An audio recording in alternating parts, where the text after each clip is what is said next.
Halito, and welcome to Native Chalk Talk, a podcast by natives for all.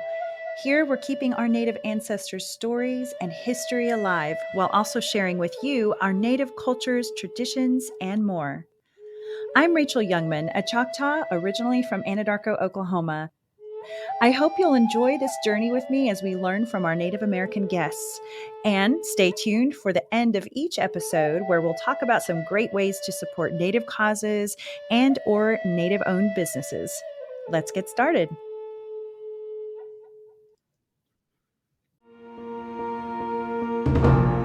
I am more than a maker. I'm more than an outdoorsman. More than a protector. Than a graduate. Than a princess. An athlete. A pastor. I'm more than a warrior. Chata ilifinachili. Chata ilifinachili. I am Choctaw proud. I am Choctaw proud. I am Choctaw proud. We are the Choctaw Nation, and together we're more. What might the first world Indigenous Skyworld space stations look like? We think in circles with no beginning or end. We go into space as a human right and right of self-determination. We go into space for development, exploration, and cultural preservation. These are the words and the vision of Dan Hawk of the Oneida Nation and principal scientist at United First Nations Planetary Defense. Hello to you, Dan, and welcome to Native Chalk Talk. Well, hi, Rachel. It's great to be here. Thank you, Dan. And I'm really thrilled to visit with you today and for our guests to learn about your work at the United First Nations Planetary Defense. But first, tell us where you live and about where you grew up. Well, I'm Oneida. I grew up on the Oneida Indian Reservation in Wisconsin. I went to school on the reservation with them when I was really, really little. And then, graduated from West Pier High School. 1970. Great. Yeah, and where are you now? I think you're in Colorado today, but normally you live up north, right? Well, today I'm in Colorado, and I normally live on the Oneida Indian Reservation in Wisconsin. Great. We love our Wisconsin friends. So listeners, here's some info about Dan via excerpts from AIAA.org. Dan served in the Navy as a nuclear reactor operator on 2 fast attack submarines. While working with the Wisconsin Space Grant, Dan and Dr. Eileen Yinkst founded the First Nations launch and the Tethered Aerostat program. Following WSGC, Dan supported the Montana Space Grant, ensuring the Salish Kootenai Tribal College was successful and that BisonSat was launched on October 8, 2015. Following BisonSat, Dan worked with the U.S. Department of State to remove Native Americans from the International Traffic and Arms Regulation list. And prior to BisonSat, Dan helped the El Paso Community College with 2 NanoRacks ISS experiments and launched a payload rock-on payload on a suborbital Terrier Orion in 2009. Dan is a recognized Amazon Black Earth expert with NASA, NOAA, and the DOE. In the latter, Dan made 1 ton of high CEC carbon and it's mitigating radiocesium-137 on Bikini Atoll, Republic of the Marshall Islands. Dan currently supports Space Traffic Management, Lunar Surface Innovation Consortium, Green Aero Industrial Hemp Rocket Fuel Research, NASA Office of Tribal Affairs, and the new National Native American Space Grant. Dan is an international committee member for the National Space Society and is a member of the United Nations Indigenous Committee. He is on a number of Indigenous and space panels like the Indigenous Research Center, MIT Space Enabled Group, and Anthropogenic Environmental Impact on Space Traffic. On March 2022, Dan addressed the United Nations Legal Subcommittee of the Committee on the Peaceful Uses of Outer Space by providing the history-making general exchange of views. Dan has been appointed to lead the Lunar Surface Innovation Consortium, Lunar Dust Interoperability and Standards Focus Group. He is currently working with the U.S. Occupational Safety and Health Administration to prevent dust explosions in mines and factories. And Dan is currently working with NASA to waive satellite export controls to First Nations people, Canada. In cooperation with many entities and institutions, the first tribal sovereignty data blockchain, J-Treaty satellite, is being designed. Well, that's an impressive background, Dan. Way to make us all look like we're not doing anything. Amongst all of this experience, however, is an overarching goal. What is that goal? The goal is to get indigenous world populations into space. So it's not just Native Americans. When I first approached the United Nations about getting Native Americans into space, they first told me that you don't have it right. You got it wrong. What you're saying is not right. And I'm going like, what's not right about having Right. Native Americans go into space? But what they told me was that it is really about a world indigenous right. So, and that's how their statement came out to be, that it is a right of access for everyone. In other words, space is for everyone. It is an equal Yes. access right to space. But part of that equal access right to space is about, as we talked about, is a human right to go into space. It is a right of self-determination, and for tribal people, it is about future cultural preservation. We may have to go to space in order to serve our to preserve our cultural um, capabilities, activities, and biobanks on the moon, those kinds of things. Going to the moon and Mars, the Artemis program, to stay, right? And where are we as indigenous people around the world? Where's our ability to preserve our cultural our culture now and into the future, right? So we must have that opportunity, whether we believe that we ought to have it or not, or how would you say, whether we believe that or not. If we don't have that opportunity, we don't have the ability to preserve our culture from the space point of view, and that's where I'm coming from. Absolutely. And I think you kind of answered my next question, which was, why should Native Americans go into space? Is there anything else you'd like to add to that? Okay, and outside of the two things that we consider space, that we do in space, right? One is that of space development. The other one is that of space exploration, which you alluded to at the very beginning, right? So the ability for us to explore things, go to the moon, let's say to support Artemis program, going to the moon and Mars as explorers. That's one thing, right? Maybe it's cultural preservation. But the other most important part that faces us today is that of space development. And what that means is that for us is to our ability to monitor our resources from space, right? Whether it's that of mining operations or water rights or timber, all of our rights that are given to us are not given to us. That's the wrong way. That's the wrong thing to say. These are our rights inherently, right? So Right, it right. is. So we go back and we say there's two things. One might say there's a right to self-determination, and then there's a right of self-determination. And so two is the wrong way. Two is the wrong word to say in that, because that means that we have to be given something when we already had it. When The we already, right yeah, of, the right. right. So the right of self-determination is that we already inherently had that right of self-determination. We already had that right as indigenous people from millennia ago. In other words, from time immemorial, right? So we've had that right of self-determination. So when we talk about monitoring our resources from space, that is about our inherent rights of the things that we've had, that have existed since time immemorial. Our lands, where the buffalo roam, our hunting and gathering capabilities. And I'm not saying rights, because they are inherent, right? Yeah. So, but if we say what is meant today in today's language, our hunting and gathering rights, our ceded territories, our reservations, our federal lands, our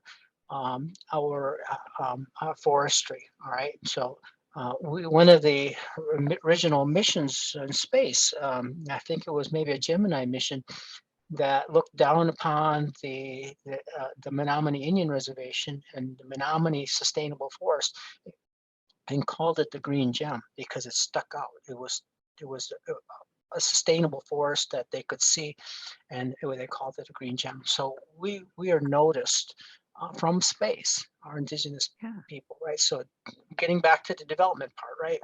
Monitoring our resources. Why is that important? We all know why our monitoring our resources are important. Absolutely. But what's in front of us today? Climate change. So we know that from the White House point of view, right? We have the president is saying we have a new space policy. That new space policy includes climate change. That if we have our tribal satellites, our indigenous satellites that are we are able to see for ourselves, to make a decision for ourselves, firsthand, our knowledge by our satellites monitoring climate change to say to our leaders that provide that information that we have, that it's ours, right? We're talking about digital data sovereignty here.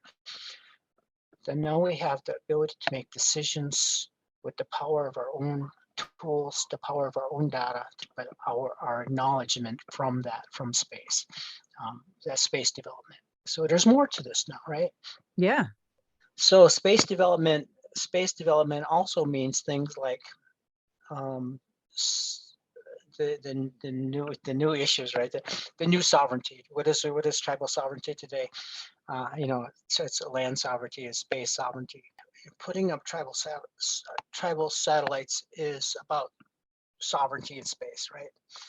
And partly because the satellites go all around the world. We see everything. We see other indigenous populations. We see encroachment on South America. Our Brazilian indigenous friends, and things like our land protectors that are being killed down there. So we've been just recently beginning information about that, how we're able to help them. But space sovereignty, putting up our own satellites, right? As indigenous people, we have new questions that arise. And those questions are about how we as indigenous people and Native American people, how we support First Nations people when that satellite goes around Canada, the Nepalese people, the Marshallese people that I help with, the Bikini Atoll, right? Our Amazonian friends, right, in Brazil that are now, having problems with encroachment and, the land protectors, they're being hunted and they're being killed. We talked about what our satellites can do. So it's not just about monitoring resources, it's about other things too. It's about national security, right? So we talk about what is national security regarding indigenous people? What is our world security issues, right? So we can have satellites in space as space development in space to be able to monitor things like our borders, our ports, our transportation systems, plus all our other rights, our water rights, our timber rights, our grazing rights, all of those kinds of rights that are inherent to us. All our federal lands, we can see things like pollution, right? We can see things that are happening with our migration, with migration of our animals and those things that are hunting and gathering capabilities. Sure. But we had talked about originally, in our first time, we had talked about things like elevating murder missing indigenous women to Sustainable Development Goal 8.7, which is slavery from space. So when we look at what would happen if you put a tribal government satellite in space, where does that put us? That puts us in the seat of the United Nations, where we are not right currently. Right. Because we're talking about world things now. We're talking about not just Native American things. We're talking about world things. We're talking about how we're able to secure our borders from one nation to another, Mexico to United States to Canada as an example. Our responsibility to other indigenous people, like the Amazonian people, and their encroachment, their illegal mining operations, their illegal deforestation, those kinds of things that are hurting them. We talk about back to the national security again. We have the ability to monitor our bridges, our dams, You know, we know that this is a problem because in August of 2015, the Gold King mine blew out, and in October we Yeah. launched Bison Sat. So you know, here's where the mine had polluted the Animas River and went down into Lake Powell and polluted territory in the Navajo Nation. We know that we have 500,000 mines that are abandoned. How do we monitor those? Many of those affect and are part of Indian territories. So we monitor mines. So that's also a national security issue. So we have, when we put up a satellite in space from a tribal point of view, right? What are all of the things that are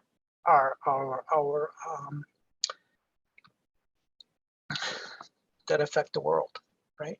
Yeah. That impact the world. What in Native American territories, what do we do now in the United States from Native Americans, our 574 federally recognized tribes? What do we do now that impact the world, right? We can say we do things locally that may impact the world, but if we put up indigenous satellites, we will impact the world. We will impact the world. Our national security issues that are between the United States and the National Reconnaissance Office, an example, they are of importance not just to the United States but throughout the world, and that's kind of what I'm getting at. So when we talk about space exploration and going to the moon and Mars, that's one thing. But when we talk about space development, the monitoring of our resources, our ability to support and help national security, our ability to help and support all world indigenous populations, not just by what we do, but but for them to emulate us for other indigenous. In other words, we're showing other indigenous people the way into space. How is it that you're building this satellite? How is it that you're launching this satellite? How is it that you are able to do, to impact the idea of tribal space sovereignty? What is that? What is that all about? And what I'm saying is that we understand, we have a very good understanding of tribal sovereignty on the ground, right? And all those things like water rights, like winters rights as an example, how that impacts tribal governments. We know that we have some tribal governments that are really involved with airspace, like providing drone capability, drone airspace as an example, or that of airspace in general from like an airplane kind of point of view, right? Right. But what we do not know is how tribal space sovereignty is going to impact us or the rest of the world. And so that is why, we're starting to write I'm starting to write the handbook of Indigenous space law. Yeah. It's I mean, necessary. basically, you are a pioneer in this way because no one's done this before for the most part, right? Tell us about, and I do want to hear more about that in a moment as well. Tell us about the United First Nations Planetary Defense. Well, okay, so, it is a blue ocean strategy kind of concept. So a blue ocean strategy is what? It's something that does not exist. You're making it. And so one of the things that are important to Indigenous people, right, and to all people is Earth, right? We are supposed to be caretakers of Earth. We be caretakers of Earth, caretakers of airspace, and caretakers of space, right, in general, because we're talking about space debris in a minute. But when we talk about our caretaker responsibility, and what United First Nation Planetary Defense first started out to be was that of how is it that Native American, what it was that Native American people can do, right, regarding space. And the first thing that we can do is we can help support that of asteroid defense, right? So United First Nations Planetary Defense started out as the ability to support asteroid defense in a way that is different, because what is if you were to ask the question, you say, Dan, what are we doing for asteroid defense? Now, what is America doing for asteroid defense? And I'm going to say, what we do is we monitor, we watch. That's it.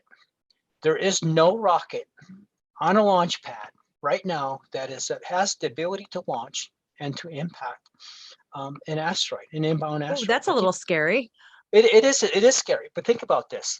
If you were able to slow down an asteroid by 10 minutes, you'd miss the entirety of the Earth in its natural rotation around the sun. That's it. So if you could slow down an asteroid, or you could deflect an asteroid after the Earth has gone by in its natural rotation around the sun, either before or after, and the asteroid misses Earth, then it misses Earth. Then no impact, right? Right. But if you have an asteroid like that happened in 2013 in Chelyabinsk, right? So you had this 20-meter asteroid impact Russia, right? Nobody saw it coming. Boom. The point that I'm getting at is that there are 200,000 asteroids that are under 300 meters in diameter that have not been classified yet. And most of them, coming from the sun, can't see, right? So the point here that I'm getting at is that the United States does not have, and I have to say the world does not have, the ability to if we had an inbound asteroid right now, and we knew it was going to impact Earth, because we can calculate the Earth going around the sun and where that asteroid has to intersect Earth at the time that it's going around the sun. If we knew that there was an asteroid that was going to impact Earth, we have no way of mitigating it right now, with the exception of what?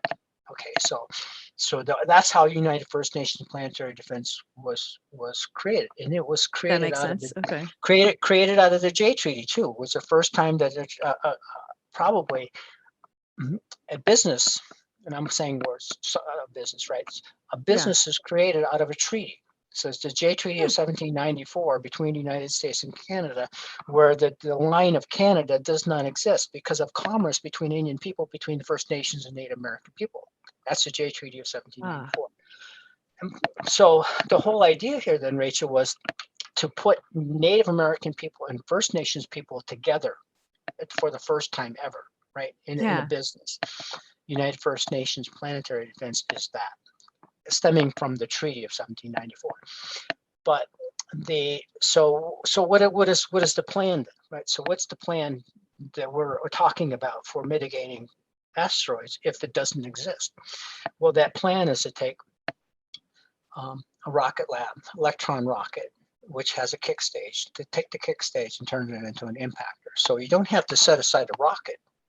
Right. You don't have to put a rocket on the launch pad. All you have to do is prepare the kick stage to be an impactor, to slam into that asteroid, just to slow it down just enough, so that the Earth can continue around its natural orbit around the sun, and then to slow it enough, just so that what happens is that it will, the asteroid will miss the impact of Earth. That's called an impactor. But there are two other ways of doing that. We have laser ablation, so you take the same kick stage, you can put a laser on it, and you can laser that asteroid. And when you laser it, what happens is that the ejection of the particles, 90 or 180 degrees of that, then the asteroid would go away from that laser as you're lasering it. So it ejects particles out and then it moves, right? So that's laser ablation. That's basically you're moving the satellite, you're not slowing it down, right? And the other one is what we call pulverize it. So the other method is pulverize it. So pulverize it is what? That's placing penetrators onto that kick stage, where the penetrators are ejected into the asteroid, and it peels it away like an onion. But that is meant to break it up to less than 10 meters in size. And then what happens then is it enters the Earth's atmosphere, then the Earth's atmosphere would then burn it up. So those are the three methods of asteroid defense. I like all of those, by the way, especially the last two, though. Well, the country that we're relying on right now for asteroid defense for the larger asteroids is China. Oh, okay. They have the Long March rockets, which they tend to want to go up, and they basically go up against that asteroid and they would nudge it. They would nudge it out of the way. That's what China would do. Yeah. Who would have thought? I wasn't aware that we are vulnerable to asteroids. I mean, yes, to some degree, but I would have thought that there was something in place already that could counter No, the no, and that asteroid getting and closer to Earth. and that's the reason for United First Nations Planetary Defense. But you can go further than that. You can say, well, wait a minute, Dan. We're Native people, right? We're caretakers of the Earth. What about planetary defense in a different way? So what is the planetary defense that we're talking about? We're talking about how do you take care of the oceans? Your planetary defense of the ocean, planetary defense of Earth, right? Yeah, Of not things. just of sky. Yeah. Right. So not just asteroids, but also now we're talking about things like what I did in Bikini Atoll, right? Being able to provide the carbon to mitigate the radiocesium-137 so the plants would grow radioactive free, so the bananas would grow radioactive free, so you can eat it, so you can coconuts instead of coconut crabs Easy. would So eat easy. the radioactive coconuts, and now you have radioactive radiocesium-137 coconut crabs, right? They're radioactive. But Wow. the point here, though, Rachel, is that after World War II, United States came to our indigenous population in the Marshallese Islands. They took the indigenous people off the islands, and then they detonated 69 nuclear test bombs. 69 nuclear bombs were detonated, and now the coral islands, the atolls, the coral islands are contaminated with strontium 90, cobalt 60, americium 241, plutonium 239, I think plutonium 238, and a myriad of other radioisotopes, including radiocesium 137. So now the government says, wait a minute, well, we're not testing anymore. You can have your land back. You can have your atolls back. You can have Don't drink the water.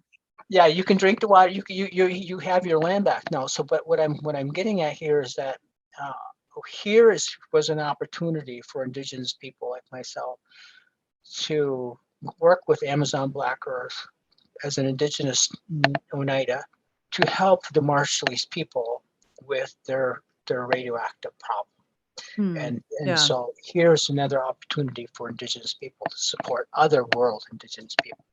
That's incredible. Well, and I have a total layperson question here because we're talking, there's different countries in space, obviously. Who owns space? Spaces for everyone, Yeah. no one owns space. And so that was brought up with the United Nations regarding indigenous people's equal access rights to space, is that no one owns space. Unfortunately, though, there are problems that indigenous people need to be aware of, right? Our tribal governments need to be aware of. Because you can go to a tribal government and say, we'll talk about space. When I originally did this, right, I was originally talking about space. They said, well, yeah, we have a building over here for rent. We have a room for rent. We have space over here. We have space over there. They weren't talking about the same space that I was Different talking kind of about. It's a different kind of space, right? So wow. our whole mind frame regarding tribal space sovereignty needs to change. We need to Yes. understand Think that big. we're talking about space, and I have to say that there's a lot of things that happen in space that we are not aware of. For us to do those things, for us to protect other people, like our indigenous people who are being hunted and murdered in South America, as an example, as land protectors, or for us to understand and use a spatial indigenous intelligence, so that we're able to look after murdered, missing indigenous women. Well, and you're definitely hitting a hot topic with me. I have guests that have come on that represent MMIP, MMIW, and that sort of thing. And so I'm really excited to tag them in this episode so that they can learn more about where the future's headed. And some of us may not even be around anymore by the time that happens. I have faith that it's going to happen sooner than later, these projects you're working on and the benefits of going into space and being able to help with missing and murdered Indigenous women and so on. So This is also exciting and very different than anything I had heard of before about our going to space. It's about awareness, right? So when we're talking about spatial intelligence from our own tribal satellites, that's one thing. Whether we can do it or not, that's another. Okay, obviously, because there's a lot of effort that needs to go into that. Mm-hmm. But the point is that if you're building a satellite specifically or a payload for the spatial intelligence of looking for murder, missing Indigenous women, or to make prevention of that, that's an important awareness that has not been made at the United Nations level in the sense that I'm addressing through the Sustainable Development Goal of 8.7. Until Dan came along. Well, the point is this, what is it that we can do, right? So, okay, so when we talk about what you can do, Rachel, you're doing what you're doing. We're going to talk about what I can do, right? So what is it that I can do? I can help with, let's say example, the coding or, the physical aspects of a payload, or the physical aspects of, the physics of a satellite as an example. But I have to tell you, when I first put up BisonSat, and I mentioned to you this before, right? So being Oneida, the other instructors at the Salish Kootenai Tribal College were not Native American. And when I went to them and I told them, I said, when we put this satellite in space, it's going to change the way that we see space. Native Americans will see space. It's about tribal sovereignty, right? Mm-hmm. And it's, hey, I'm just an instructor. I'm here to teach our tribal students how to code. I'm here to teach our tribal students how to, to characterize a solar cell for one of our solar panels, as an example. Right. So we teach those things, but what we can't teach them is about tribal sovereignty in space, because that's not something we know. We're not Native, right? True. You are Native. And so I understood this, and I knew it right away, that as soon as that satellite was launched in 2015 and placed into space, it changed the way that we ought to view tribal sovereignty in space. From that point on, from October 8th, 2015, was a game changer for us. And I knew it because, okay, so the idea here that I'm getting back to murder, missing Indigenous women. So what my very first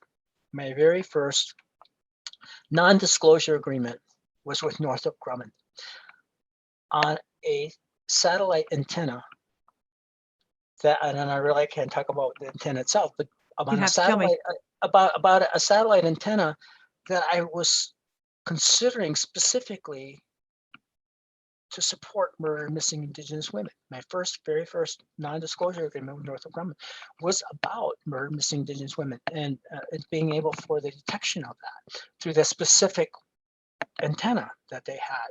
In other words, it's technology that we could use for that purpose. Right. And that understanding, that understanding of that one particular antenna from that one company on a satellite for a specific purpose of murder and missing Indigenous women was, like, for me, like, what is it that we can do from space?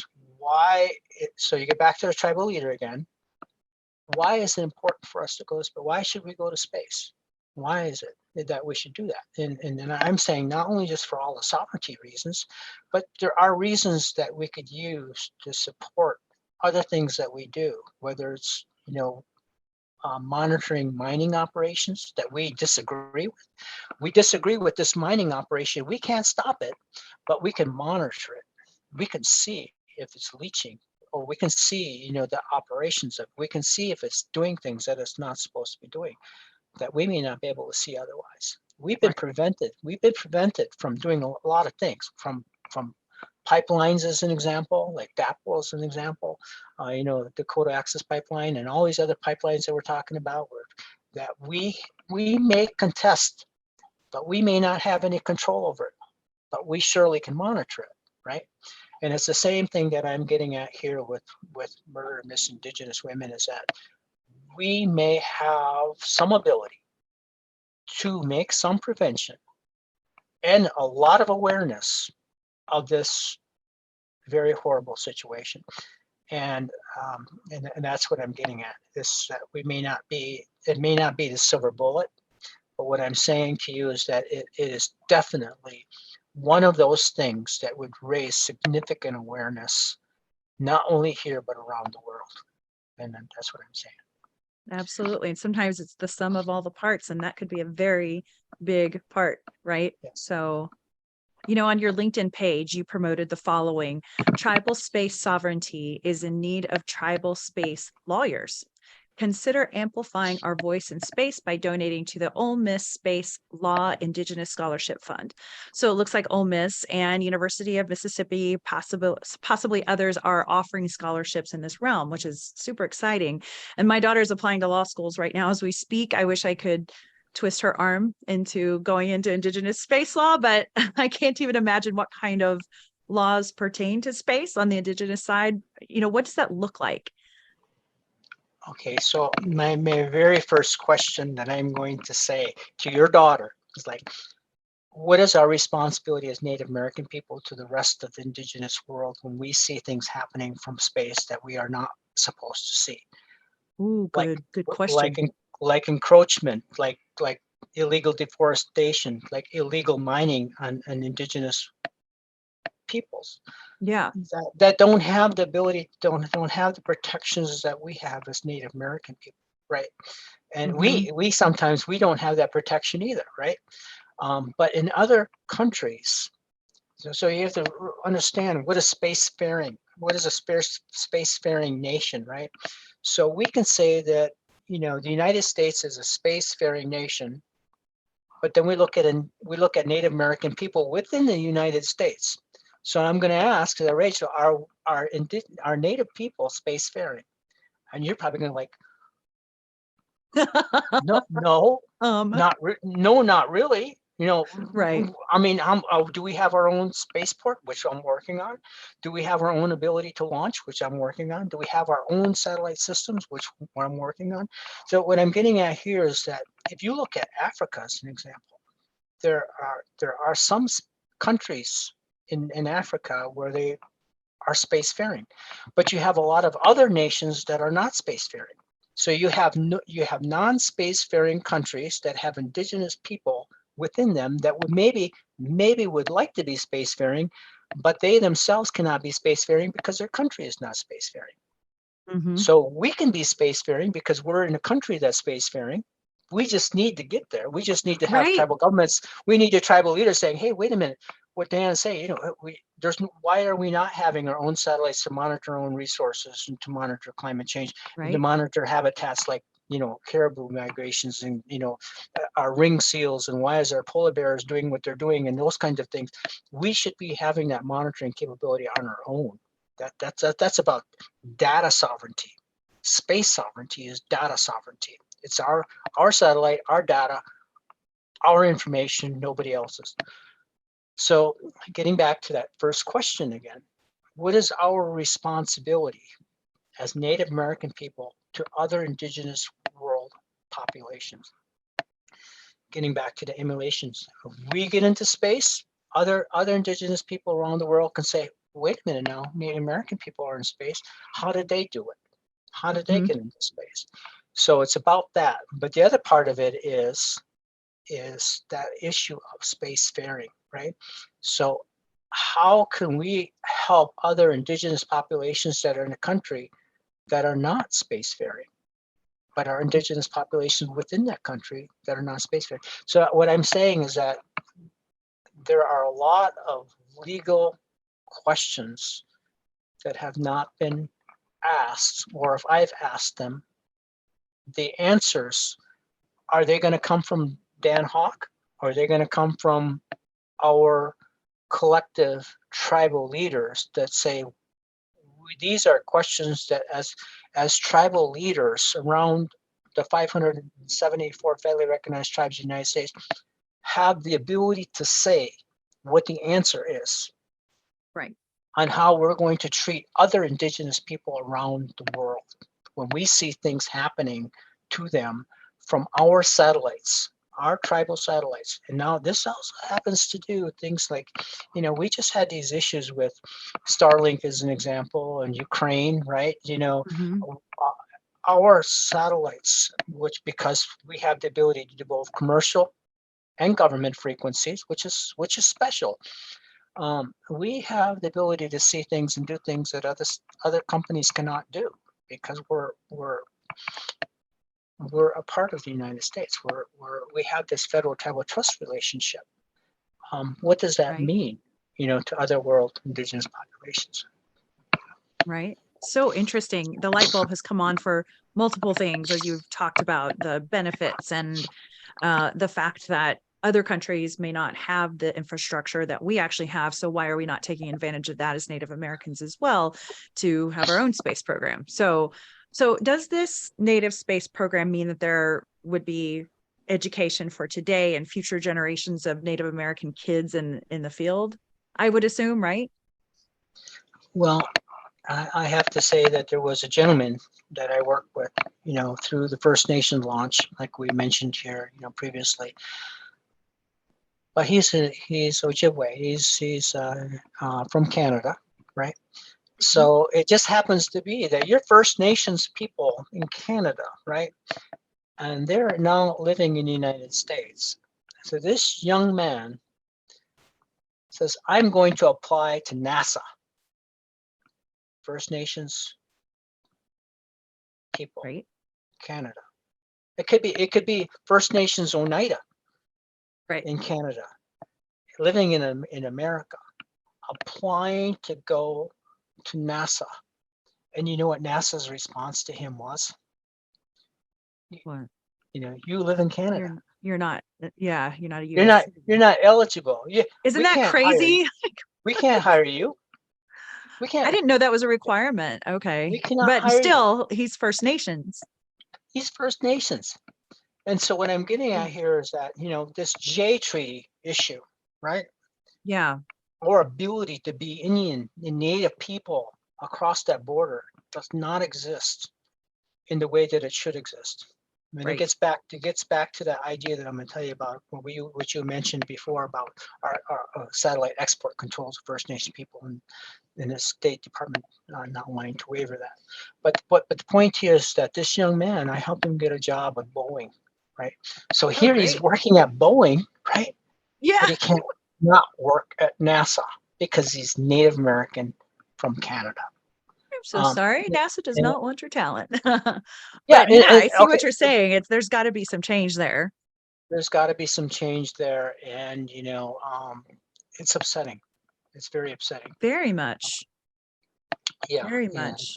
Well, I'm really excited though about, I noticed that in our Biskinik, which is our Choctaw paper, that they were talking about. I didn't get to read the whole article, but doing a space program for our Choctaw kids. And I think that's fantastic because, but it's not that we have to wait forever, because I think right now there are jobs available for our American Indian population in this field, right? well, okay. So here's the thing about Artemis program. This is what I'm arguing about, right? So this is what I'm supposed to go to the NASA headquarters, Washington D.C. in April, and then there's this ethics workshop, right? Yeah. But this is what I have to say about this. So it's okay for First Nations people to come down to the United States, and we can build a satellite here and we can launch it in the United States territory. I cannot if I were to go to Canada and I were to help them, I would be in violation of export control, and they put me in jail. Right? Okay. I can't do that. But what I can do, when it comes to what we see, what are our job opportunities? Like I mentioned to you about this young man working at Boeing, right? So when we look at our reservations and Artemis program, we have a lot of companies that can do a lot of things, for supporting going to the moon and Mars to stay. But those companies do not really exist on reservations. Those space facilities don't exist on reservations, and I attribute it to a couple of things. First of all, we have a lot of great STEM scholars that are in aerospace that are native. We can see that throughout the American Indian Science and Engineering Society. They have the engineers and those kinds of things. They get their degree, they leave the reservation, and they go elsewhere. They go to other leading companies, Boeing, Lockheed Martin, as an example, Ball Aerospace, and just in a bunch of others. Northrop Grumman, as I mentioned earlier. The point is that they have left the reservation. They've taken their talent and they've left. And what I'm getting at with the Artemis program is for our ability for tribal leaders to say, hey, we can do these things. Yeah. We can create a space facility. We can help space business. And we can do that in a way that this federal tribal trust relationship is important. And in a way that, we look at set-asides, let's say through an Office of Tribal Affairs at NASA, the same way that we have an Office of Tribal Affairs at the Department of Revenue or other places where we have places that exist for Native American people that don't exist in NASA. Yeah. And so that bothers me. Okay, so what I'm getting at here is that if we had the ability to have space opportunities on our reservation, we got skilled jobs, we have the ability to support Artemis. So going to the moon and Mars to stay with the support of Native people is really important, because that it doesn't exist right now. We're basically non-existent. The mission rollout of NASA does not include just Native people are basically missed on that rollout. The other minority people were there, but the presence of Native people were not, and that bothers me. And so what I'm saying is that if we had space facilities on reservations, then we would be able to bring those space jobs to reservations. So our tribal students, when they become STEM scholars in aerospace and engineering, they don't have to leave the reservation to go elsewhere. They can stay on the reservation because now, oh, by the way, we're working on this lander. And we have this tribe and this tribe and this tribe, and we're all working together on this lander. We're all working together on this rover. We're all working together on this habitat. Because our tribal peoples can do that. We can do that. We have the ability to do that. We have the land, we have the resources, we have the talent, we have the ability to do that. We just have not been given what? We have not been given the opportunity to do these things. Absolutely. It's crazy to think that Native people can't build a lander. It's crazy to think that we can't build a rover. If we're given the opportunity and we're given the mission to do something, NASA says, you got this rover mission. What do you think tribal people would do? Our leaders would come together and say, okay, we can build that rover.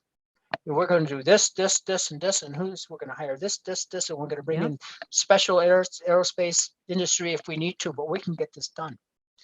But that opportunity does not yet exist for us. And that opportunity will exist because that's what I'm pushing for. I'm pushing for those opportunities to happen. I have to tell you, the First Nation launch was a better ending for me, even though I started it, was because I created some really significant challenges for our tribal students. And NASA wanted to dummy down those challenges, and I got really upset because really what they were trying to say is that our Native students were not smart enough to do these challenges, and I disagreed with that. I disagreed with that heavily. That when we're given the opportunity, we can rise to the challenge to do things. Amen. And we should not. No company, no one should come to us and dummy down opportunities. We're going to give you a rover, but we're going to give you a little rover, or we're going to give you an easy rover. No, Right. Give us something that's hard. Give us the difficult ones. Give us a difficult task because we can meet those challenges. And that's what I say, right? So other people might disagree with me. I completely agree. And does anyone, much less a Native American person, want to consider themselves as being a charity case or like we dummied this down for you? I mean, nobody wants that. It's like, Nope. we have pride in ourselves. Give us the challenge. How far along are you in the process? What has been accomplished with this program so far, and what do you still have yet to get to? Well, with the Lunar Surface Innovation Consortium, I'm a sub-lead, right, for lunar dust interoperability. So I'm heavily involved with lunar dust. Going back to the moon and Mars this day, it's about dusts, right? For us, it's people don't understand and realize how important lunar dust is, and being able to create a lunar economy. That's what they want to create, a lunar economy. So it's all about, for me, the understanding that you have to build launch pads for our landers.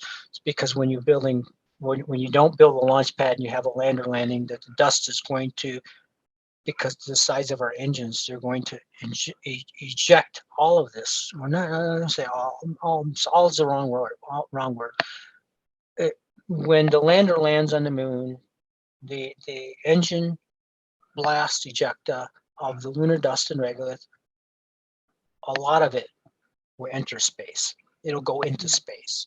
Our dust will go into space. It'll cause an environmental problem, and I'm aware of that, and I understand that. That's why lunar landing pads are important. Whether we're going to do that or accomplish that, that's another thing. That's another question. We talk about, I'm involved, like when we're writing, the handbook of tribal space law. One of those things is tribal cultural heritage on other planetary bodies, on the moon and Mars and asteroids. When tribal people go to the moon, and we leave things there, we move things there, we create experiments there, we do exploration there. That's our tribal cultural heritage there. What does that mean? And so I'm understanding we have to realize that, let's say we were to build 2 rovers, right? Our tribal people, we built 2 rovers, we put one on the moon. That's cultural heritage. We put another rover on the moon. Is that cultural heritage, or is that debris? And these are the questions that I have to answer. There's a lot of planning going into this, I bet. Well, I do the same thing now, because we have to understand, as Indigenous people, if we're going to go to the moon, right? So people say, well, why are we going to moon? We're going to go to moon to mine, right? As an Indigenous people, why do you agree with that? Why should we go to the moon? And do you agree with them mining the moon? I say this, that we are not going to be able to stop the rest of the world from going to the moon to mine the moon, right? But what I can say from my point of view is that if I'm on the moon and I see something that I don't like, I have the ability to say something. I don't like the way that they are creating that tailing from that mine, or leaving that kind of debris on the moon. And so we have the ability to say something if we're at the space table. If we are at the space table, we have the ability to say something. If we are not at the space table, we have no ability to say anything until after the fact, and then it's too late.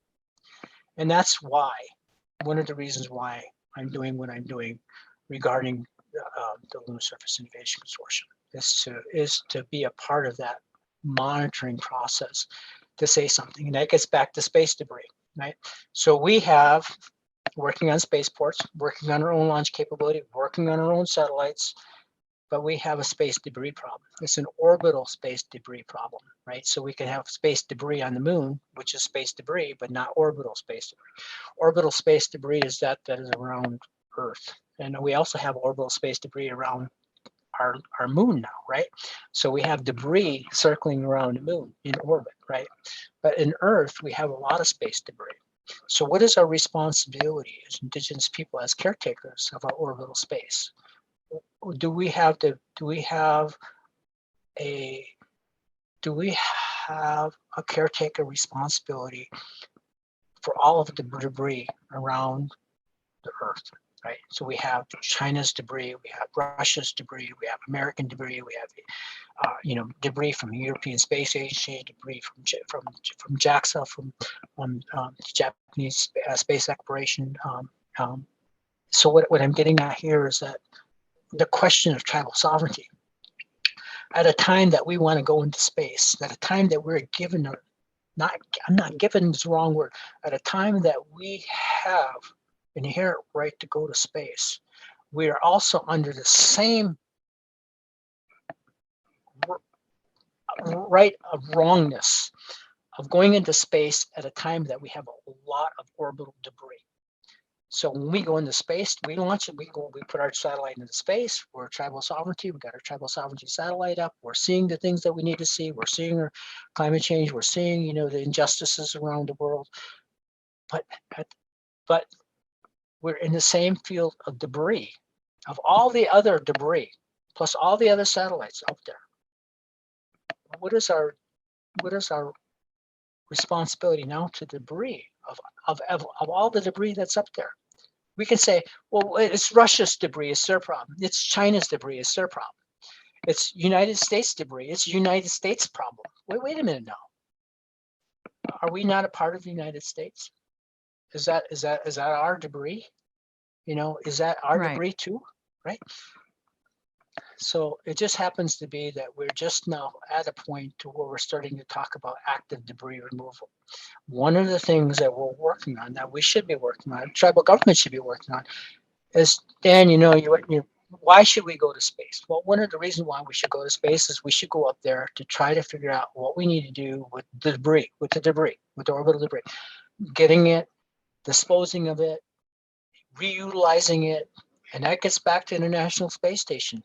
At the end of this decade, they're going to take this $1 billion satellite and they want to bring it into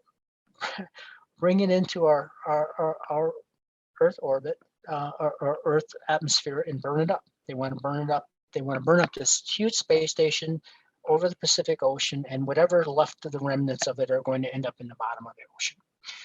And what I'm saying is, wait a minute now, this just not sound right? So we have to get back to the idea, because they did it with MER, right? They did it with, you know, other space stations, and they do it with satellites all the time. But we also know that our oceans are fragile, right? So we have this problem with our ocean surface microlayer of the ocean, just in the lipid layers, and, you know, all the runoff from, you know, the ditches to the creeks, to the rivers, and to the ocean. And now we have copepod problems, right? We have that. We have this idea that our oceans are really fragile right now. We have all this plastic, and whales are digesting, you know, plastics, and they can't digest their food, and they're dying, and all kinds of things that are happening.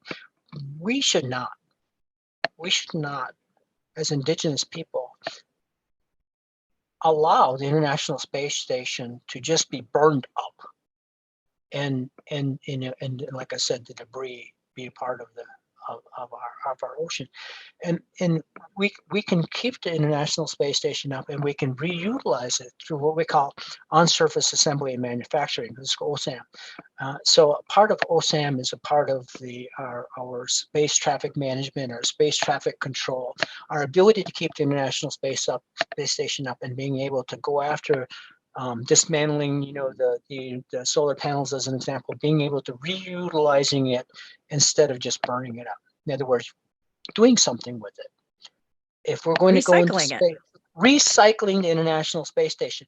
This should be an Indigenous thing. You know, our tribal leaders should be at NASA's doorstep, knocking on their door, saying, "Hey, we're not burning up the ISS. We're not going to do it. We're not going to allow it. We can help you with it." And that's the thing. Like, it's something I didn't realize was a thing out there, that out in the ether, there's like, you know, old pieces of equipment floating around out there, right? Stuff I didn't really think about very much until you told me. And so part of it sounds like your endeavors here is we can help be that cleanup crew, and to recycle, and to ensure that we're not doing stuff like dumping stuff in the oceans after we don't know what else to do with it. Yeah, and you know, the whole point is this all has, you know, these issues have gone through, you know, the Senate, and I believe now through Congress, to apportion a large amount of money for active debris removal.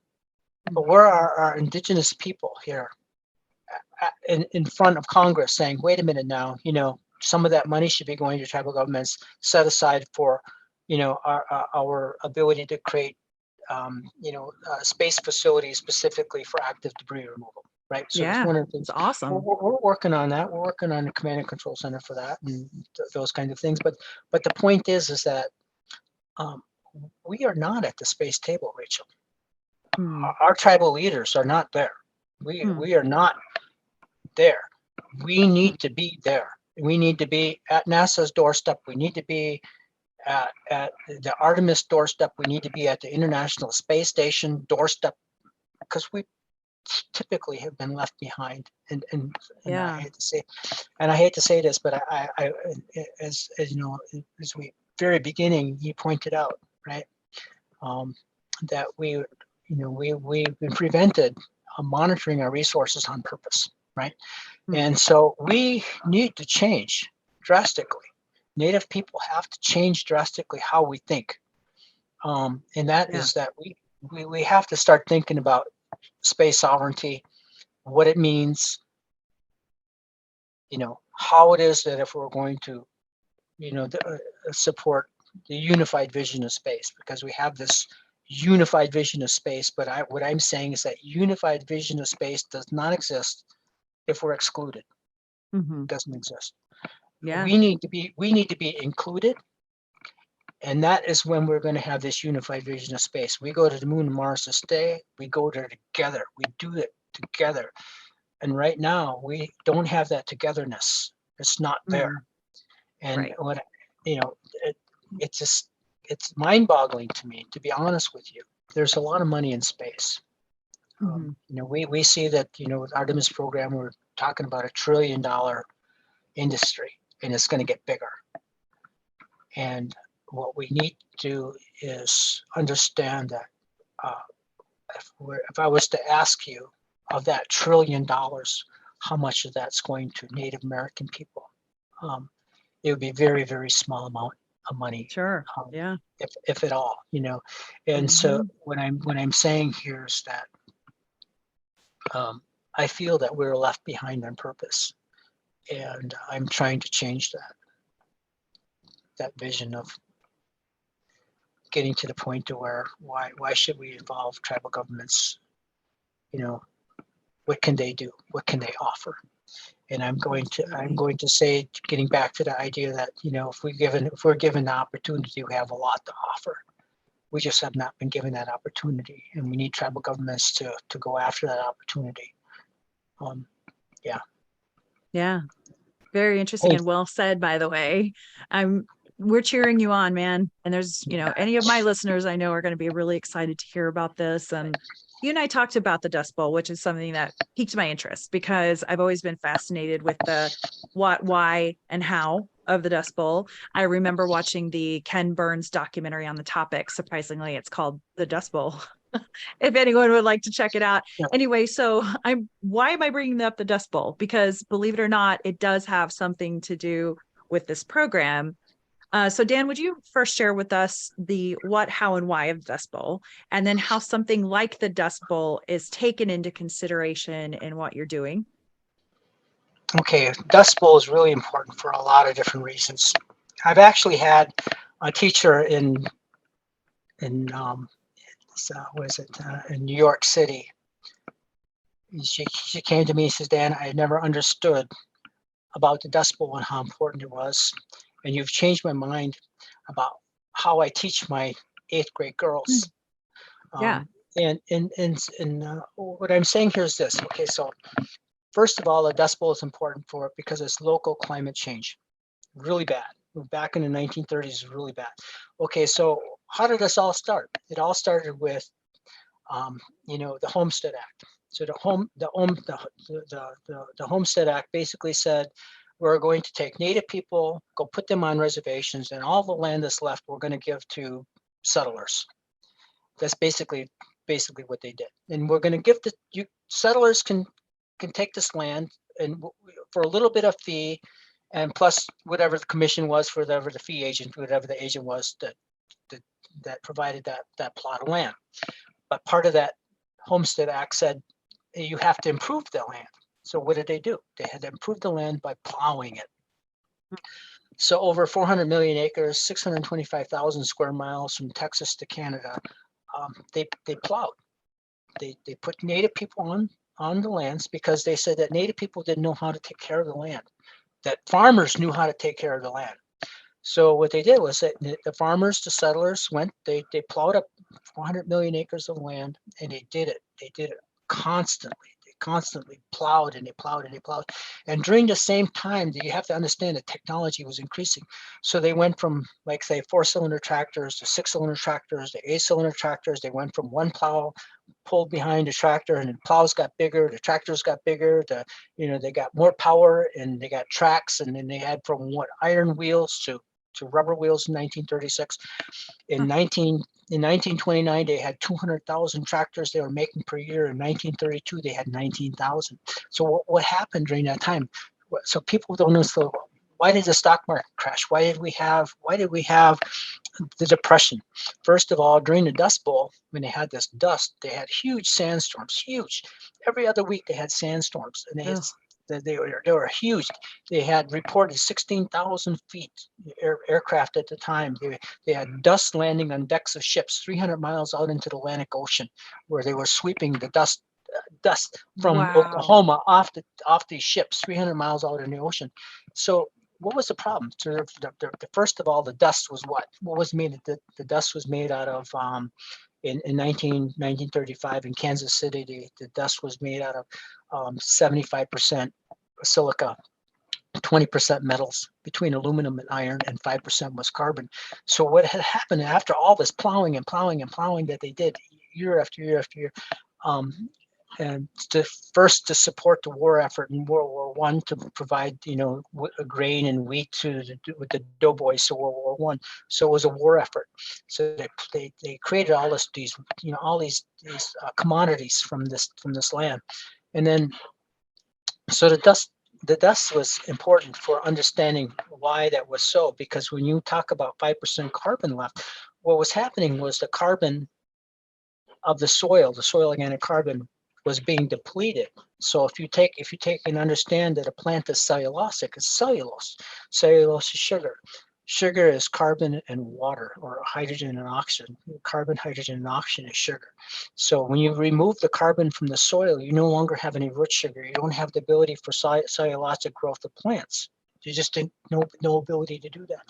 Yeah. And so what happened was that all this, the farmers were given carte blanche. You get a loan for your farm, you got a loan for your equipment, you got a loan for your tractor, you got a loan for your car, you got a loan for your barn, you got a loan for your cattle. And when there was no ability to grow anything, there was no ability for the farmer to pay their loan back, the stock market crashed 1929. They basically just had lent out over all of the farms for that 400 million acres of land. They lent out all their money to support all of the farmers. And at the time, they were even doing crazy things like, they had gasoline pumps that were pumping water out of the aquifers. So what's happening is that they were continuing to remove the water in a time in the Dust Bowl, right? So they removed the water using gasoline pumps, but they also had larger and larger tractors, and then they put lights on in 1936. So they were even able to plow at night. And they had people out there with lanterns at nighttime plowing at night, because they plowed all the time. All the time. So the point is that the stock market crashed. The dust was what I call electrified sand, right? So electrified silica. But so people would breathe this in, their lungs were full of sand. They basically died of, they weren't able to breathe because their lungs were full of electrified sand. They called it dust pneumonia.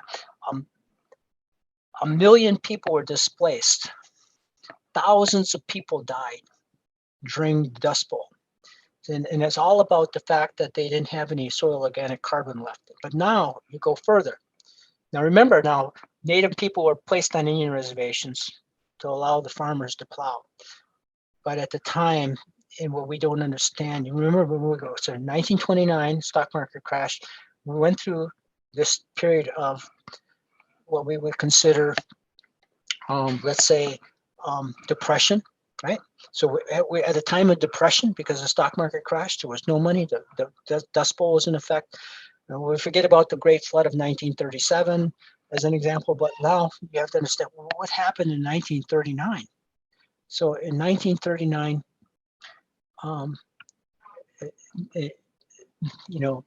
Nazi Germany invaded Poland. believe, in 1939. And the rise of Hitler was because of the stock market crash of 1929, because at the time, Hitler was not in power. He was talking about Jewish money in Germany. And Jewish money then was understand that what we were talking about here is that Hitler was rise to power because of the stock market crash of 29, because he predicted what was going to happen. And then when he did that, then people like, oh my gosh. And that was his ability to rise to power, was the stock market crash in 1929. And he blamed it on the Jews. And what the reality there was, that was his ability to grab hold of Nazi power. And then World War II came about. Now, why is World War II important? Go back to the Dust Bowl again. 1935. We had this thing called, the United States understood that we were in very serious trouble in the Dust Bowl. So they created a conservation service, the Soil Conservation Service of 1935. So they were trying to figure out a way to get us out of the Dust Bowl before World War II. Yeah, they didn't even care about World War II in 1935. How do we get out of the Dust Bowl? Because all the carbon was depleted. Most of all the carbon was gone. They couldn't support production of corn, as an example. No cellulosic ability to do that. The Soil Conservation Service says we're going to do several things. We're going to be able to buy some of the farmers' land back. We're going to plant trees. That's created the CCC, which is a Civilian Conservation Corps. They went and they created national parks and roads, and they built dams. They did all these things. They planted trees. They created these things like shelter belts, so that it prevented erosion of soil by placing trees along areas of separated farm fields, as an example. They did a lot of different things to the Soil Conservation Service to get us out of Dust Bowl.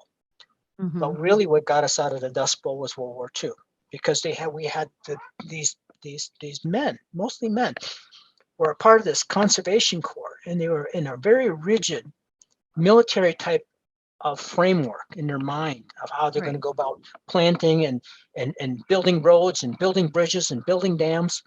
It just happened to be that when World War II happened, that the men were already a part of this civilian conservation corps, that they fit perfectly into the barrack style kind of regiment that was necessary to go into World War II.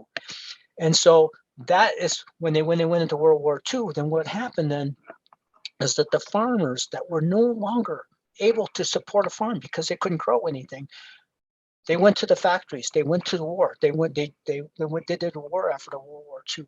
So it was the Soil Conservation Service of 1935 and World War II got us out of the Dust Bowl. Those are the two things that got us out of the Dust Bowl. But unfortunately, the Dust Bowl did a lot of things. And one of the things that it did, local climate change again, right? So we can learn a lot from that. Yeah. But actually, if you were to look in the Dust Bowl and you look at some of the documents, one of the documents I came across actually said carbon climate change. Those three words in a row. Back then, we're talking in the 1930s. Even back then, yeah.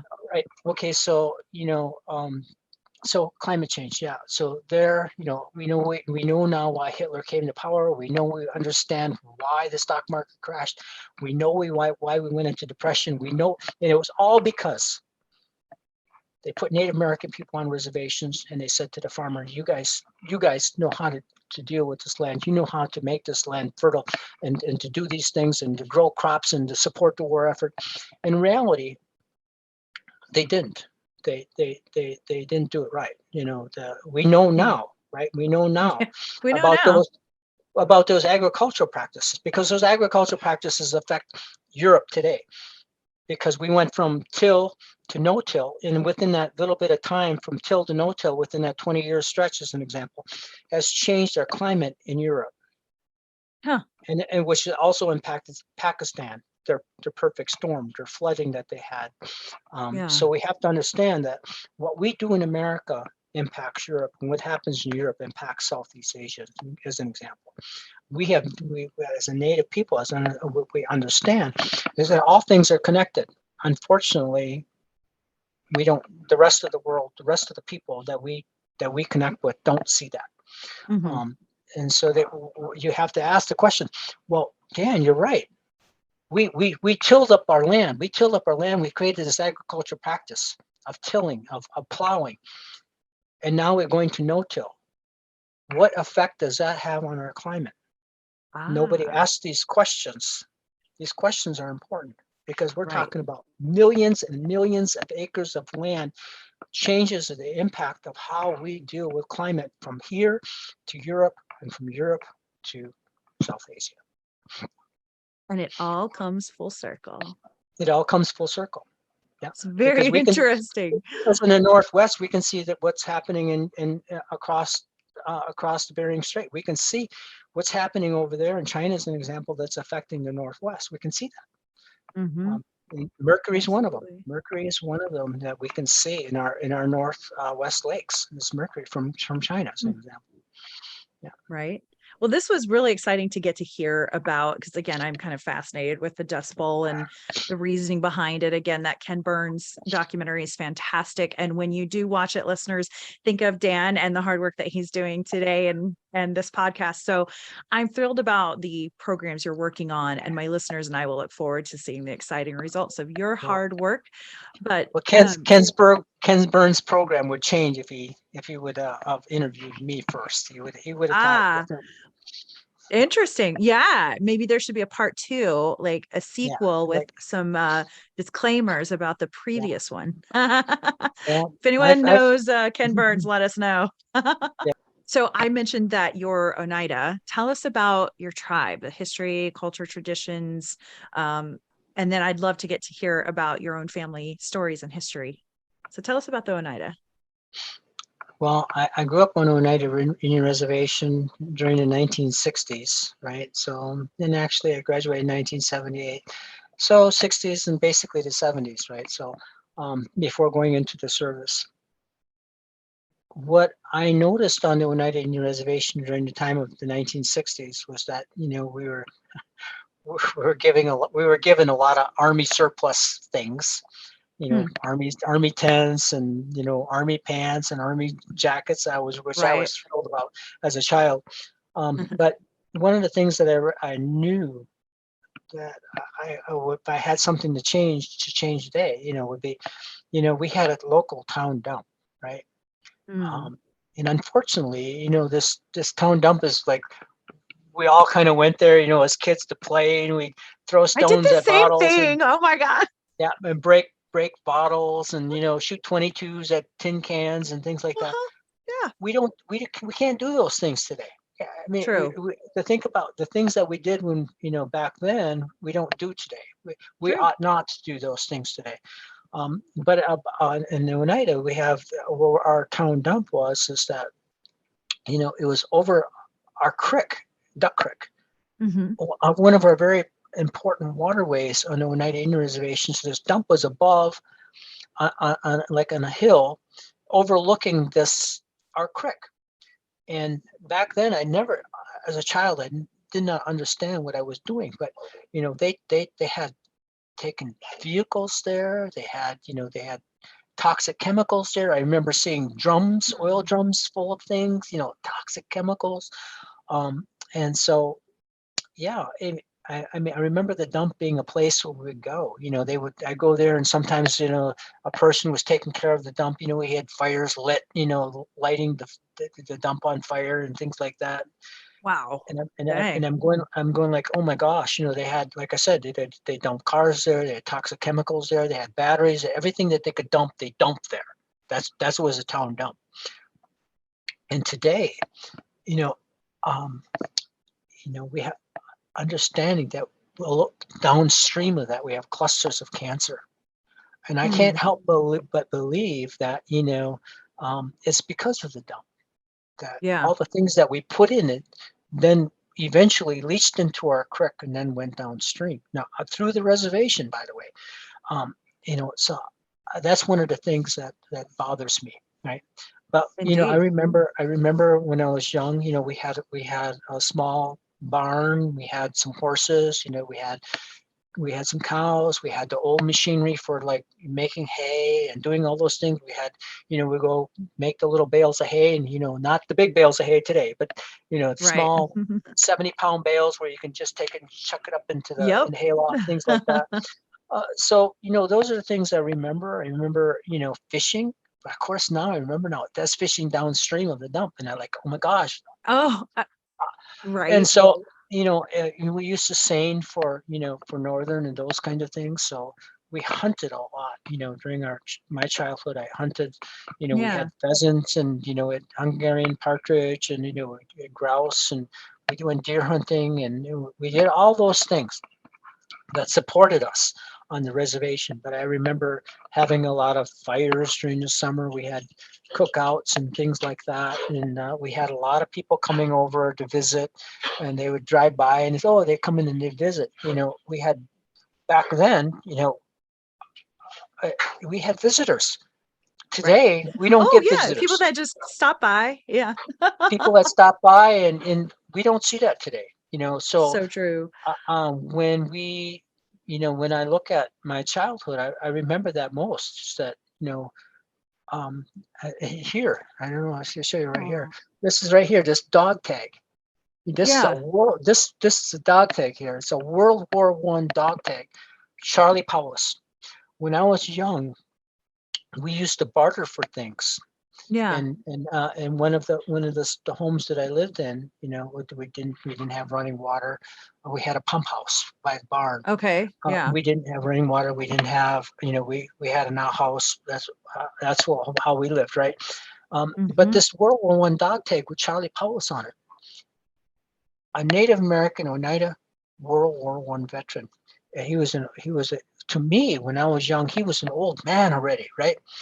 But Isn't that I used crazy? to I used to remember taking my bike down the road to him, because my grandma would say, Dan, go take this pie to Charlie, or go take this rhubarb to Charlie. and, Yeah. and he had apple trees, so we would barter for apples. We would get apples from him, and then we would exchange things that we grew Oh, I to love him. it. And Yeah. I carry this. I wear this dog tag for Even Charlie Paulus. today.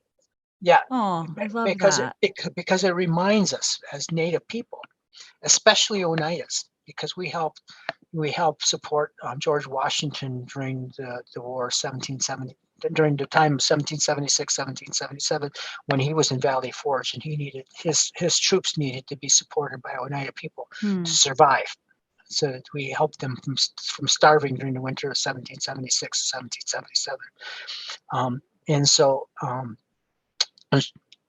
from Oneida people point of view, right? And from Kotok, we had Oneida Kotokers. But it reminds us that Native people, right? We have been a part of America and supporting America before America was even America. We fought, Oneidas fought in every war for America before America was America. And it goes to show, when it comes back to the idea of why we go into space, why is it important for us to support Artemis? Why is it important for us to do these things? Because we were Americans before America was America. Dang. You know what Right. I'm getting at? So, it makes me very emotional, because I was both in the Army and the Navy. Absolutely. Right? Absolutely. But so I support Charlie Paulus for being a World War I Native American veteran. Yeah. Awesome. Thank you for your service, by the way. I am very, very proud of our servicemen and women. Yeah, thanks. Yeah, so I remember Charlie Paulus. I was very lucky. My grandma saved his dog tag, and I was able to keep it for all these years. Yeah. What an honor. What an honor. And I know that he's proud of you for wearing that and carrying on his legacy and his memories, and look at the big things that you're doing now. Yeah. Yeah. So yeah, and then some other things that we did when around the reservation that I really, really liked when I was little. we used to take pillowcases, and that was our bag for going around during Halloween. We go from one end of the reservation to the other end of the reservation. Right. We come back with all kinds of goodies. Yeah. So cute. How big was the reservation? Do you know? Excuse me. Well, our reservation was split in half between two counties, Brown County and Outagamie County. So our reservation now, our total tribal population, I guess, around the world, right? Because we're everywhere. Oneidas are everywhere. Mhm. Is that because I think that you said you were in near Chicago, right? So, Correct.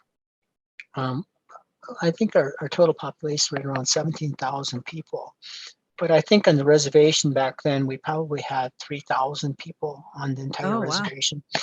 Yeah. And so I think there was quite a few, um, and maybe less than that back in the 60s. But, a lot of people Mhm. have moved back now because of, casino operations and those kinds of Yeah. things. Did you move away from the reservation for a while and come back, or have you always lived there? I I, guess not, okay, not including from, your time during service. I think from the fact that if you're thinking about service related, when I went into the service, I always used my home as the Oneida Indian Reservation. It never changed. Yeah. If you're being Choctaw as an example, your home is always your home. And Adarko as an example. Yeah. You that'll always be your home. It never changes. You can change your address, but you're always who you are. I can change True. my address to wherever I was in the service, but my home address was always the Oneida Reservation, never changed. Yeah. Yeah. Yeah. That makes sense. What's the terrain like there in the environment around the Oneida Reservation area? Well, the Oneida Reservation is split between two creeks, Duck Creek on one side, and then Oneida Creek on the other. And I think there's a Silver Creek too. But basically, we have what we call a first ridge and a second ridge. The first ridge and the second ridge is that's how we determined our reservation. With Duck Creek going down the middle of that. So the the first ridge was more towards the east. The second ridge was more towards the west. And so yeah, we're basically a creek in the middle with two ridges, and that's what defined the reservation. And then, of course, obviously, the Oneida Reservation from the Wisconsin point of view is that we originally were a part of and taken part of the Menominee Ho-Chunk lands. From what I understand, there were our the original inhabitants, Menominee and Ho-Chunk. So when we were pushed westward, Oneida is where we ended up, and it would just happen to be that Oneida ended up in a great place. If we had Mm. to talk about removal and moving west with the Trail of Tears, um, the being close to Green Bay. So when we talk about Green Bay Packers as an example, the Oneida Reservation is relatively close to bordering on the city of Green Bay. Okay. So when it comes to things like casino operations, we're doing well. But on the other hand, we've given up. I should say, we have. And I don't know the right word for this. If we've been given land from the Menominee Reservation, if we I how know, that right? how Took that it from one, transaction, gave it to another. Yeah. yeah, how that transaction happened regarding our ability to be a part of that community.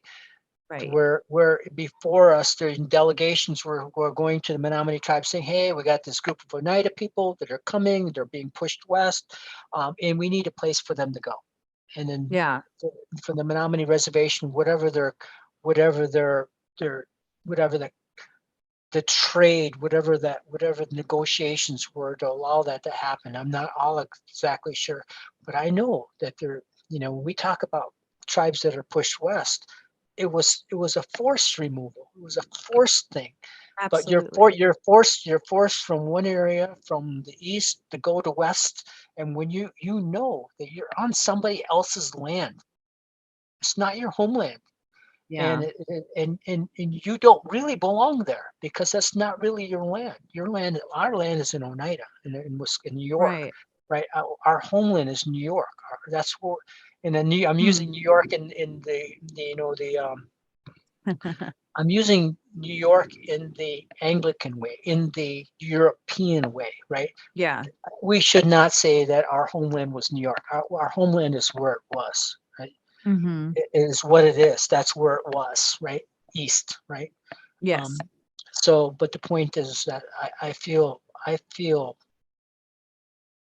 in some way uh, being pushed like we are, as even though they were my ancestors, I feel somewhat obligated to the Menominee people or the Ho Chunk people because we're living on their ancestral land, and I feel I get bad it. about that. But there's nothing that I could do. It's not a part of me. It's a part of what happened long before I was born. I get it. Makes sense.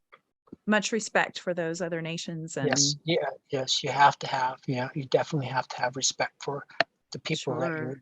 you replaced, and so Sure. I feel that. Sometimes I think we feel like, oh, that was so long ago. In the whole scheme of things, it wasn't that long ago that all of this happened. And what I do love is today it seems like there is a so much more harmony amongst the various tribes as far as that respect. And, Oklahoma is definitely a total melting pot of all of these different tribes that are living there that again were forced into Indian territory, now Oklahoma. And same thing, where can you imagine the Choctaws came from Mississippi in an area where the Creek had been living. And so all of a sudden it's like, hey, get out of our space. It's sad to think of what those times must have looked like, and the unrest and not knowing anything anymore, not having any control. And the chiefs really had to, and the leaders really had to make really hard decisions about, we can either stay and fight, or we can give in and hope that it'll help keep our members alive a little bit longer. And I would not want to have been the chief back then, or any kind of leader. So, so the Oneida, and that makes sense more now that you're saying that they were more to the east. I know very little about the Oneida, but I've been reading a little bit. It makes more sense as to why that they helped with the battles that George Washington was leading in and that kind of thing at the time. Do you know much about your family history, your own family stories? I I I base almost all of what I know on what I called my grandma and grandpa. Yeah, it's kind of emotional talking about that, but Oh my gosh, yeah. my grandma and my grandpa are basically who I live with, but they were really my great grandpa. Really? Yeah, Okay. so it was a respect thing when you grandma and grandpa, right? So even though I know that they were my great grandma and my great Sure. grandpa, so my great grandma Amelia Wheelock So Jordan, pretty. yeah. So she went to Carlisle. She was Ah. um, one of the boarding school Colonel Pratt's Oh yeah. students. The Uh, military man. yeah, so I'm very proud of my grandmother, Amelia. Unfortunately, she died in 1966 on December 24th, Christmas Eve, 1966. So Mm. um, I knew my grandma well enough to know that she was hurting. She was in pain. She was a diabetic, and but she had 9 children, and so my family then, my grandma, which was one of those 9 children, through the Jordan family. Uh, we did things when I grew up, things like hunting for squirrels and going and Yeah. collecting nuts and berries. And I was given things again, Dan, go by Rena's house and give her some sugar because we need flour, right? So we did a lot of Right. bartering. And So Rena Denny, it's her name, Rena and Comey, and so yeah, we did a lot of those bartering kind of things. We did. Um, well, my grandpa Ben, he was what he was. He had horses. He had had some cows. We had chickens. We'd butcher chickens when we needed to. We had collected eggs. We had a wood house. We had some land that we farmed. Um, but what he and we had um, uh, a garden, right? So our garden was his pride and joy kind of thing. So he Right. was he was a grandfather who taught me. He was the one who put dirt in his hand and showed me, right, Dan, this is good dirt. That's not good dirt, right? Wow. That's how I learned my soil, right, from my grandpa. So He smart. planted. He planted by the moon. He planted by original ways of thinking when Iroquois people were farmers and planting corn and squash and beans, and the three sisters, the corn, squash, and beans. So he did the three sisters, and I learned that from That's him. amazing, Dan. Including the fish, including the putting the fish in the corn, beans, and squash. So we did How, that. yeah, what was that like? How did you do it? Well, you had uh, uh, two or three seeds, depending on what you had available. And we had suckers. Suckers would run in the spring, and we had cut up suckers, parts of suckers for um, the nitrogen fixation of the soil. We put the corn, beans, and squash in these mounds, and that's how we would grow our garden. But there were other things in the garden, like raspberries that he did, and the rows were straight. Yum. His corn is Indian corn, right? His Native American Indian corn. And so now we grew sweet corn too, but Yeah.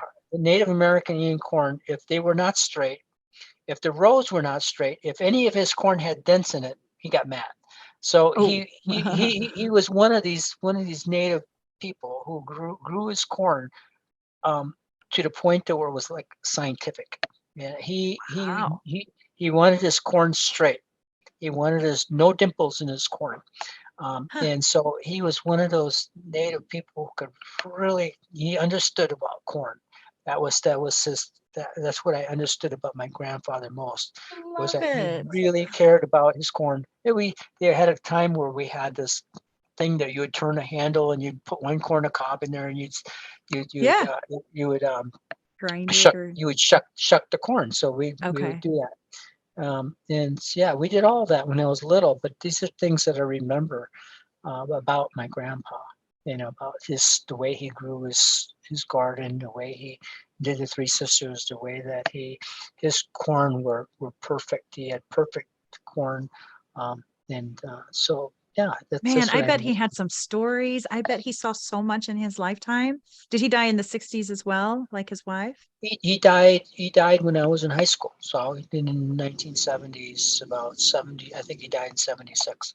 Yeah. Yeah. Oh, you must miss him so much. Yeah, I do miss him, and the part of that problem is that when you're young and in high school age, you know everything, and Of course. and of course my grandpa tried to tell me something, and I said no, that's not right, and of course it was right, but we know we had an argument, me and my grandpa, and I regret that to this day, I know, because right? So yeah, many there's things that I wish that I could have asked my grandmother things. before Yes. she passed, and I'm going like, oh my gosh, all the stories, all the things that she said and she told are gone, and I don't have the ability to go back and ask her. I don't have the ability to go back and ask my grandpa about this and about that, and about Right. things that I now understand better, but at the time I didn't care about. Yeah, we And now, didn't care and we're so dumb when we're younger. yeah, Oh, yeah, and what and an so amazing legacy they've left too. I mean, like if they could see you now, which they probably can, doing what you're doing. I mean, I do want to get back to them in a minute, but what inspired you? This just made me realize I didn't even ask this. What inspired you to go into the space study and all of that? Was it starting with what you learned with the ground and the no, dirt and all that? no, it was about I was at the University of Wisconsin, Green Bay, and an email came across our student laptop, right? And it says, looking for students to join the rocket team Ha. for the University of Wisconsin, Green Bay. And I'm going like, wait a minute now, you know, I'm Oneida, and I'm thinking like I'm Native, but this really was this email blast from the University of Wisconsin, Green Bay really wasn't about including Native people in the rocket team. And so what I did was I took the email and I went to the College of Menominee Nation, and I talked to my friend, my mentor, Norbert Hill Jr., who was part of the American Indian Science and Engineering Society, one of the top people there. And I said, Norbert, I said, here's what this says about a rocket team in University of Wisconsin, Green Bay. This is why can't we? How Yeah. come us Native kids can't have no rocket team? And he says, well, you can. And I said, well, where we get? I looked around because this is the Green Bay campus. There wasn't Yeah. the real college Menominee on the Menominee Indian Reservation, like an hour northwest. Okay. And so we were at the Green Bay campus, and all they had was basically a library, and a couple chemistry labs and some and a couple of areas where students can study, right? Right. Classrooms. And he said, well, okay, you can do a rocket team here. And so I started a rocket team, the Five Clans rocket team, and we built a wooden rocket in the library on a In the library library. table. And what we had to do is when we built this rocket, first of all, the rocket was called Golden Eagle, and that rocket Okay. is now in the Smithsonian Institution in Washington, D.C. What? Yeah, another Wow, emotional Dan. story. Yes, you should be But so anyways, proud. we started building this rocket from scratch on this table in the library. So we'd finish building the rocket, because it took a long time, and Yeah. we'd pack it up, put it away, pick up the tools, vacuum the floor, because that's what we had to do, right? Mhm. And the next day we'd come back, we'd set it all up, we'd start building the rocket again, wooden rocket, and all glued together, in basswood, and we had like the picture frames matting, that was our fins that we had on the rocket. And so when kids would come by, students would come by, and they'd see us building and marking and manipulating this rocket from scratch. And they go like, oh my gosh. And then I was finally able to accumulate a rocket team because the students came by. Yes. And I don't know anything about rockets. I don't know how to Really? build You a didn't rocket. know anything. You're just Well, like, that's what they're saying to me. I didn't build a rocket either, right? So I right. didn't build a rocket. They didn't know how to build a rocket. We're building this rocket on Awesome. the College Love of it. Nomination library table, right? and so when the day came to launch, the people who knew about rockets, we had a K550 motor. And I know this to this day. Ammonium perchlorate is what we use as solid fuel. So we put that solid fuel into that rocket. We put it on the launch pad, and the people were going. They were around. The ones that knew about rocketry. Like, this is a heads up launch. They expected the rocket to blow up on the launch pad. They expected it to disintegrate on the launch pad because it was a wooden rocket made Thanks for the by Indian confidence. students who didn't know what they're doing. That you crazy Indians, you don't know how to build a rocket. No, We put no it way. we put it on the launch pad, and when it launched straighter than all the other rockets, whether they were fiberglass or it went straight up. There was no waver in what we call the stream, the output of Get out of the engine. here.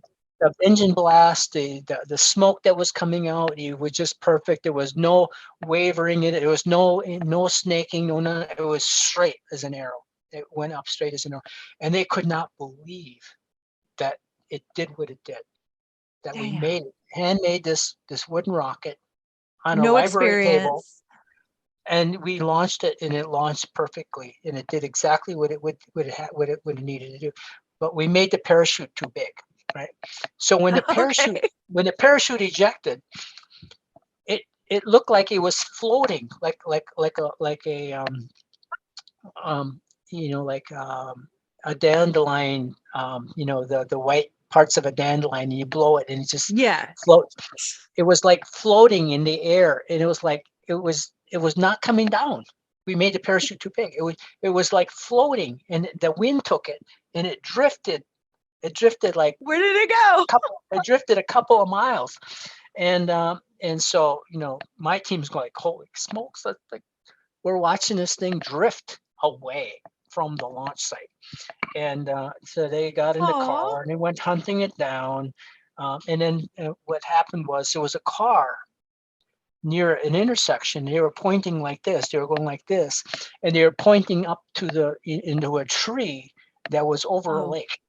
And one of our no way. rocket team members, his name is Louis Ortiz, and he climbed the tree. He wasn't supposed to, because it was against the rules. You can't climb trees. So he Oh, climbed the tree, not knowing what the rules were. He climbed the tree and he got the rocket down, and it didn't go in the lake because it was snagged. The parachute is snagged on a tree over the lake. And that was our story of the Golden Eagle. And yeah, I that love that this rocket, so much. yeah, that How did it rocket end is. up in the museum? It ended up in the museum because Norbert Hill was able to convince um, you know the people in the Smithsonian Institution that a wooden rocket that could do that kind of performance deserved to be in the Smithsonian Institution. So That's amazing. You were yeah, part of that. You led that. yeah, yeah. You had So the idea for that. yeah, so that was Dang. the story of the Golden Eagle, and yeah, I'm so and inspired right now. I want to go do something big. I don't even know what it is, but but that's so but cool. but that rocket, that ability to have a rocket team in the College of Menominee Nation was the beginning of all the other things that we were able to do. We were able to create the First Nations launch. We were able to create, um, we were able to build and create the tethered aerostat program. And that was the ability for me to go to the Montana Space Grant and support the Salish Kootenai Tribal College to build the Bison Sat and to launch it on an Atlas V rocket in Vandenberg Air Force Base in October 8th, Dang. 2015. So it was a So progression cool. of those things that happened to get us in Yeah. from what we call an aerospace pipeline, right?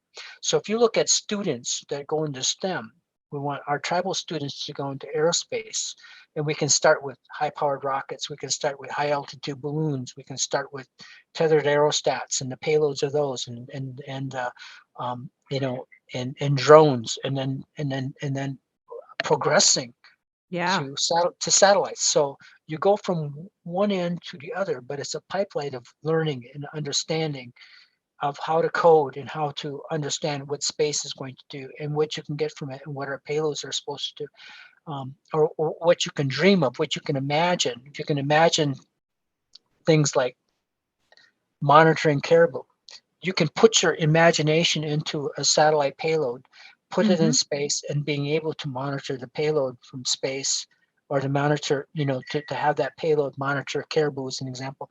And I use this in a way like for how do we get ITech, our indigenous traditional ecological knowledge from the ground, from my grandpa, understanding soil, understanding corn, how it grows, to that of space. A a native elder in Alaska seeing that the caribou are not migrating in the way that they should, that Yeah. if they change their migration pattern, and why is that? So the elder says, why is that this caribou migration is changing?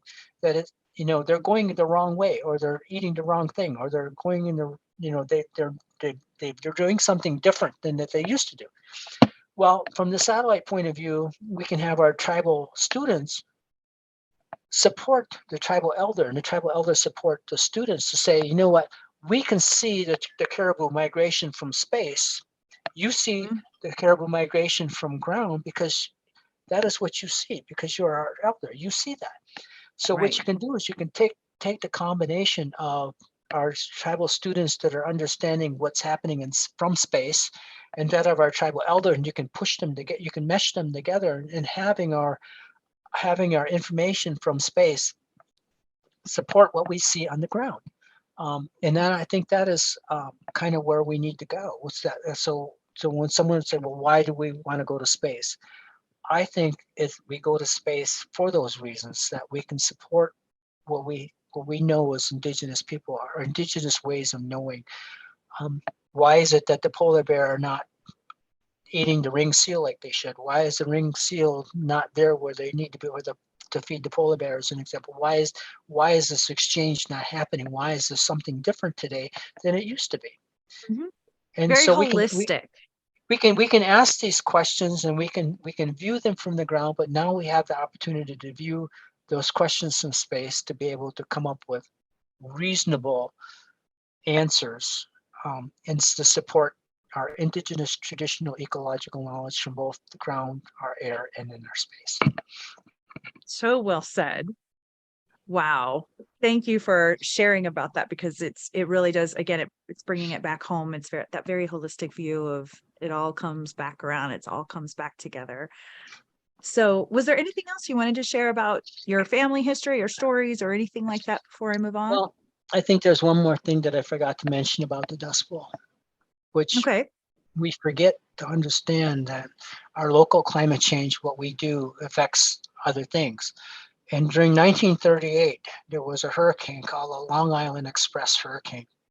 And it came ashore in New York, and it wasn't expected to, because typically the westerly winds push as the hurricane comes up the eastern coast from the south to the north. It hits colder water, and then eventually goes further to the east and to the north, and then it dissipates out, and then it ends. So what happened? What was different in 1938 that caused the Long Island Express hurricane to go ashore? So to answer that question, what you need to know is, during the time that the Long Island Express hurricane reached New York, that in our Midwest, in the Dust Bowl, that the geopotential ridging of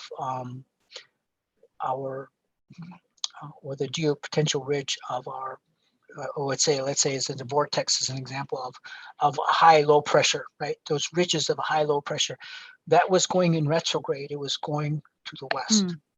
So if you understand, if you look at the Midwest and Chicago as an example, if you understand that if you had a pressure system and it was going west, it was going to the west instead of going east, because typically our winds go from the west and they go to the east, right?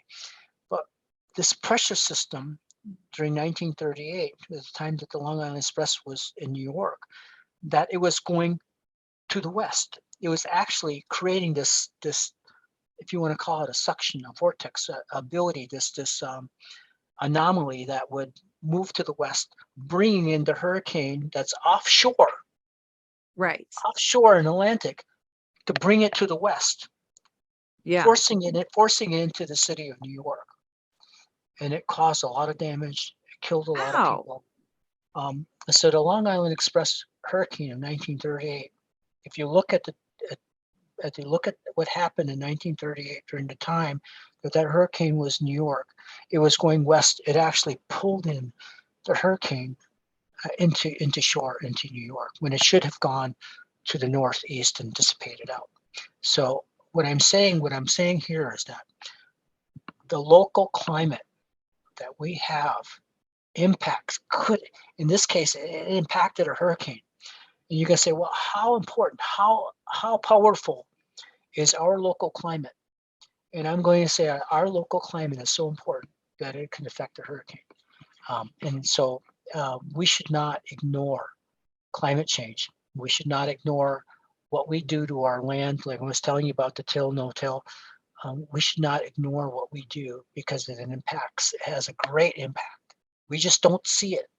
We don't see it. People in the Midwest didn't see it. Even our weather people, our weather people today, I've had arguments about this, and they didn't realize and they didn't understand what was happening until they said, "Oh my gosh, this is incredible." So yeah, and that was a story that I forgot to tell about, regarding the Dust Bowl. That I'm sure glad you shared that with me, because I'd never heard of that. And you've taken kind of a step back to look at the overall, how did it affect everything else type of viewpoint, which is absolutely fascinating. So thanks for sharing that. it is, because we're talking about lives of people. Mhm. Like I mentioned, previously about the flood, the Great Flood of 1937. That was all. You have to understand, how do we make water? Where's the rain come from?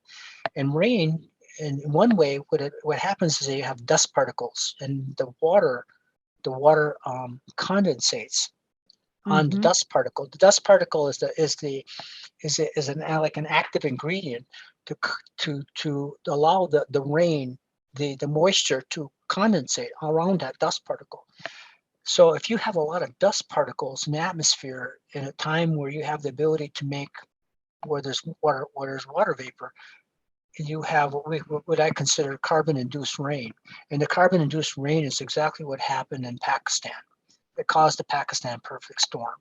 The Pakistan perfect storm just recently, displaced 30 million people, right?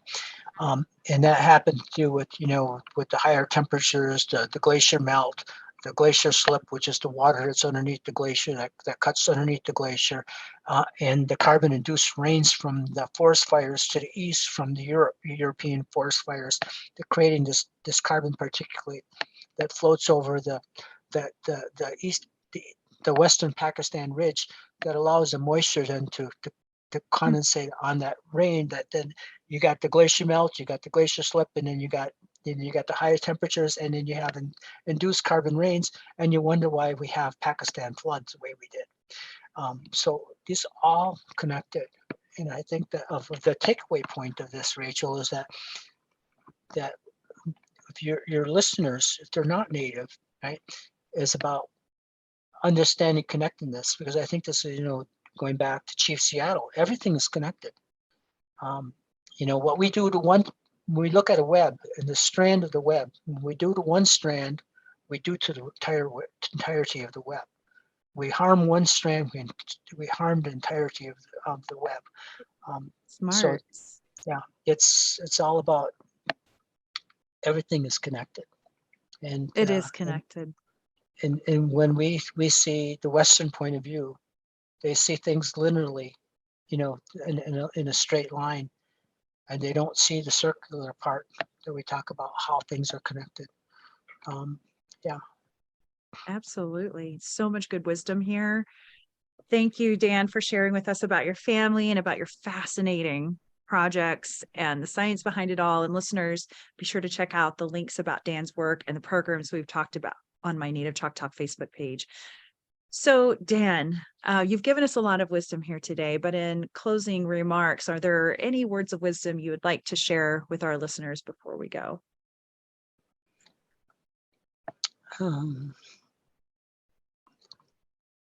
I'm going to say that what we do matters.